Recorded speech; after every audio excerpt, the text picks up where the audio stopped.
Siring meringkus seorang buruh bangunan pelaku pembobolan villa. Aksi dilakukan pada malam hari ketika korbannya sedang terlelap tidur.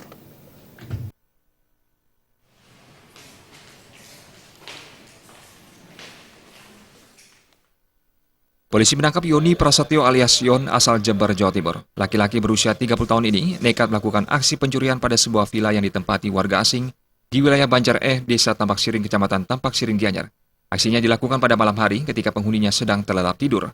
Tersangka dengan mudah melakukan aksinya karena pintu villa tidak terkunci. Hasilnya, tersangka berhasil membawa sebuah handphone, charger HP, dan 2 buah pakaian. Korban yang keesokan harinya merasa kehilangan dengan kerugian mencapai 7 juta rupiah, segera melapor ke polisi. Tidak berselang lama, tersangka berhasil diringkus di sebuah bedeng tempat tinggalnya. Lihat di CCTV. Di CCTV ada kelihatan wajah dari si pelaku. Selanjutnya anggota kami melakukan lidik di seputar sana. Karena kebetulan ada bangunan villa juga yang baru berdiri yang sedang dibangun.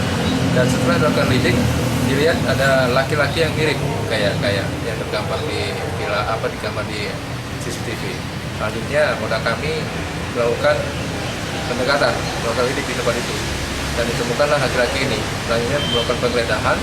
Di dalam bedeng-bedeng itu ditemukan HP yang di dalamnya ada foto dari tamu yang hilang. Pengakuan tersangka Yoni mencuri hanya semata-mata untuk memberi hadiah handphone bagi istrinya. Tersangka mengaku baru pertama kali mencuri. Untuk apa rencananya? Ya, buat istri. Kenapa istrinya? Istrinya minta HP yang baru. Ya. Gitu. Selama ini kerjanya apa? Proyek.